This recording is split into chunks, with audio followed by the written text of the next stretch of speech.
Today I'm going to be learning about Norway by looking at Norwegian culture shocks that this person experienced moving to Norway. Now, myself, I'm an immigrant. I'm from Britain, from Scotland, but I now live in Malaysia. I've lived in Asia for the last 13 years, in different countries, Malaysia, China, Thailand. I've experienced a lot of culture shocks, as I'm sure you can imagine.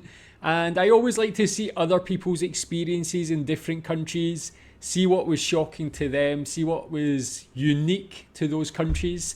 So that's what I'm going to learn today. Let's watch this, and as a Norwegian, you can tell me what you think about these. Hello everyone, welcome back. In today's video, I will be sharing the biggest culture shocks I had moving from upstate New York to Oslo, Norway. From the US. Here we go. Everything is closed on Sundays. Good luck finding some place to buy just a pack of bread on Sunday, because chances are you either won't or will have to walk quite a while to the nearest 7-day-a-week supermarket, which is rare in the city and non-existent elsewhere. Then what's everyone doing if everything is closed on Sundays? Hiking in the forest, of course. Which brings me to my next point. Yeah, so tell me, is that true? Is that still the case? Why is everything closed on a Sunday? That used to be the case in the UK. It was more like a religious thing because people would go to church on a Sunday, then they would have family time. Now more places are opened on a Sunday, pretty much everywhere is, but it seems obviously in Norway that's still the case. Why is that? Is it just to purely have a day where no one has to do anything, everybody can rest, experience nature?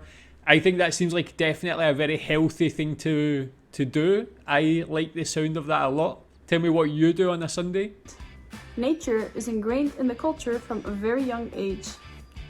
I remember once looking at the rainstorm outside, when suddenly realizing that the Barnehage, kindergarten, playground in the building across from mine was filled with children.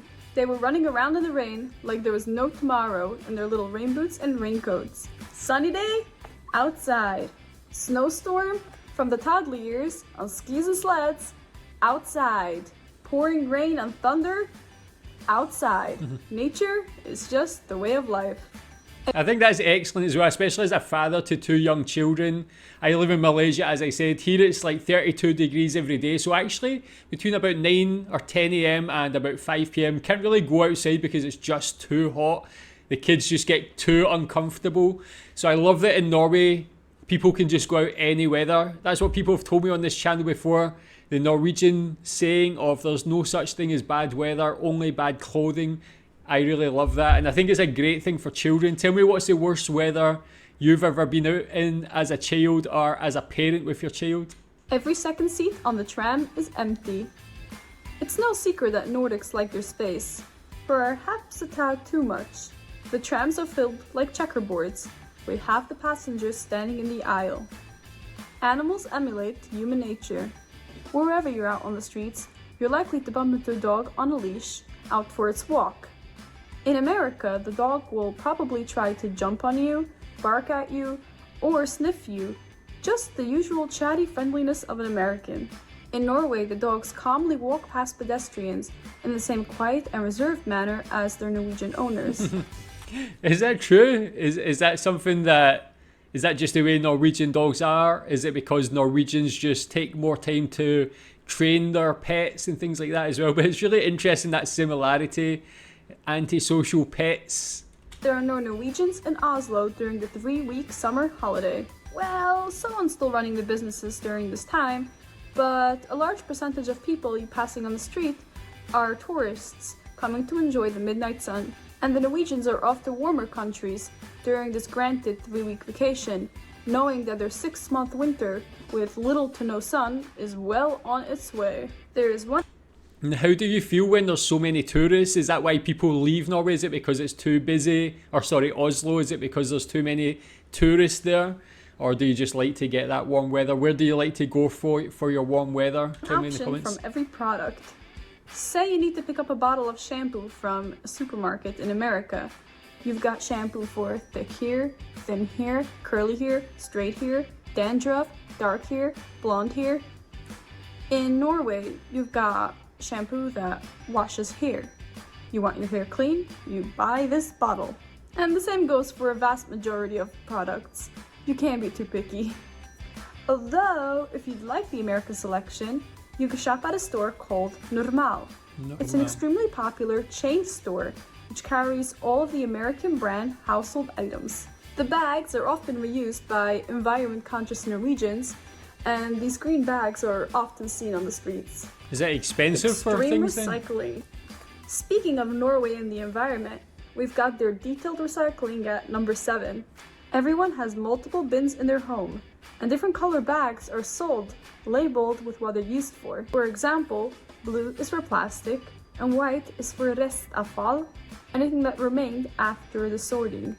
Not recycling is punishable by the law. No alcohol to be found. Alcohol is extremely expensive in Norway and is tightly controlled by the government. There's only one government-run chain store that sells alcohol, and even that store is open only for very limited hours every week. Since buying drinks at a bar could set you back a good few bucks, many Norwegians gather first at a friend's house to drink before going out to a club or bar for the night. That makes sense.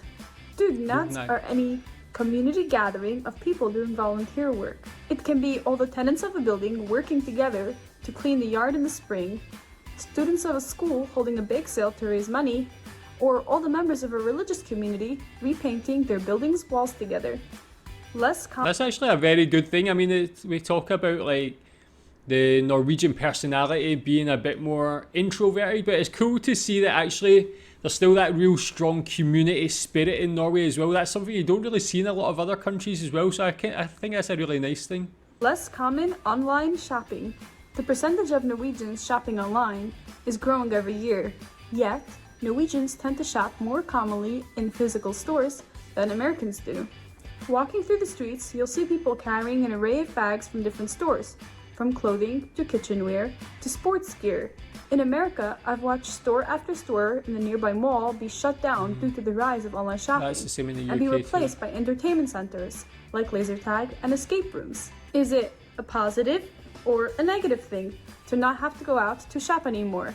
Is it just contributing to the ever-growing laziness of this generation? Or is it just time-saving and convenient to have the items you need delivered to your doorstep? What do you think? Nordmenn, synes dere at disse er riktige skildringer av kulturen deres? And the rest. Which one of these culture shocks surprised you the most? Skriv det I kommentarene. Yeah, really interesting. That was pretty cool. So tell me again, yeah, like as a Norwegian, what do you think about them? Do you think they're interesting? Do you think they're all what actually happens? Is there any other things you think that happen in Norway that would shock people coming to the country? Tell me what you think about these ones. Thanks.